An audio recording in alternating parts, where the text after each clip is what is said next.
केंद्र सरकार द्वारा पारित किए गए कृषि कानूनों के विरोध में किसानों के धरने को समर्थन देने सामाजिक कार्यकर्ता और नर्मदा बचाओ आंदोलन की नेत्री मेधा पाटकर पहुंची, जहां उन्होंने केंद्र सरकार द्वारा पारित किए गए तीनों कानूनों को तुरंत वापस लेने की मांग की है।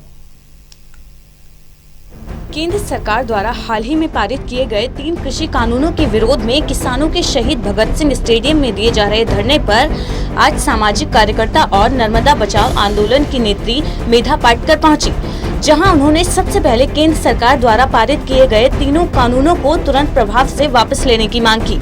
मेधा पाटकर ने कहा कि सिरसा में किसानों द्वारा धरना देकर जो सवाल उठाए गए हैं, उनसे देश की राजनीति को मूल्य आधारित राजनीति बनाने में अहम योगदान मिलेगा। आज जो नारा किसानों ने दिया है, कुर्सी या किसान, ये साबित करता है कि जो वादे चुनावों के समय किए गए थे, जो चुनावी घोषणा पत्र जारी किया गया था, उसका जवाब अब नेताओं को चुनावों के बीच में भी देना होगा।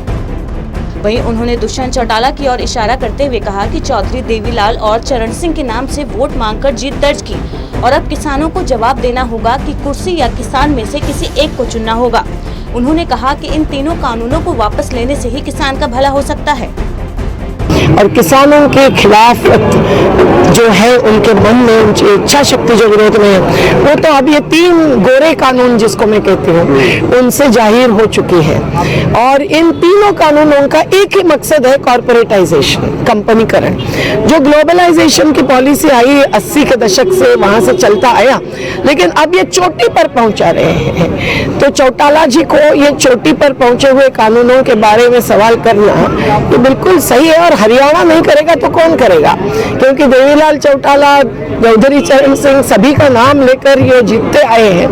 उनको ये 2 चुनावों के बीच में चुनौती देना बहुत महत्व की बात है। ये एक नमूना पेश कर रहा है हरियाणा का संघर्ष, और इस पर लाठी उठाने वाले भी ये समझ जाए कि अब लोग केवल वोटिंग तक मर्यादित नहीं मानेंगे अपना सहभाग इस देश की राजनीति में, अपना सहभाग जन आंदोलनों की राजनीति के द्वारा 2 चुनावों के बीच चुनाव में जो आश्वासन दिए, घोषणा पत्रों में जो घोषणाएं की और जिसके नाम पर वोट लिया, उस सभी मुद्दों पर सवाल करने का ही होना चाहिए।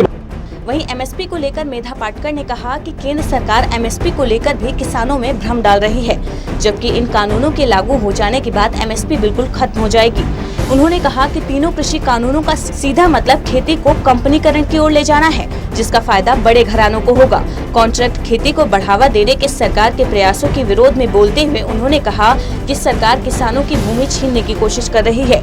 ये काला कानून लागू होते ही किसान भूमिहीन हो जाएंगे। सिरसा में किसानों ने जो 17 संगठनों ने जबरदस्त ताकत बनाई, उस एकता को मैं सलाम करती हूँ, और वो एकता टिकी रहनी चाहिए। जैसे 31 संगठनों ने पंजाब में बनाई है, और हमने अखिल भारतीय किसान संघर्ष समन्वय में 250 संगठनों की जो ताकत बनाई, उसी से आज तक किसान बचे हुए हैं।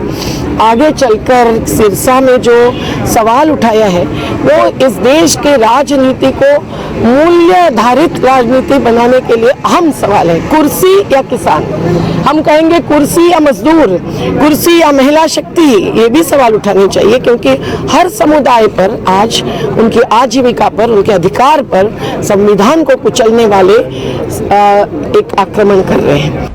इस मौके पर हरियाणा किसान मंच के प्रदेशाध्यक्ष प्रहलाद सिंह भारूखेड़ा ने कहा कि 3 कृषि कानूनों के वापस नहीं होने तक उनका आंदोलन जारी रहेगा। स्टेडियम में पक्का मोर्चा लगा दिया गया है। देश के जाने माने लोग भी आंदोलन में उनका साथ देने के लिए पहुंचने लगे हैं। उन्होंने कहा कि जब तक अपने आप को ताऊ देवीलाल का वंशज कहने वाले लोग सत्ता में रहेंगे, उनका आंदोलन जारी रहेगा।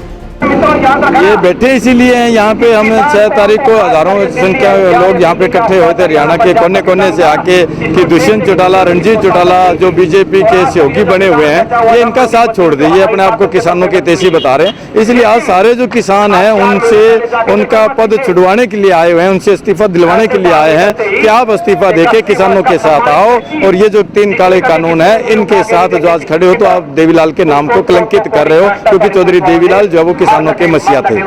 कृषि कानून को लेकर किसानों और सरकारों के बीच तनातनी खत्म होने का नाम नहीं ले रही है।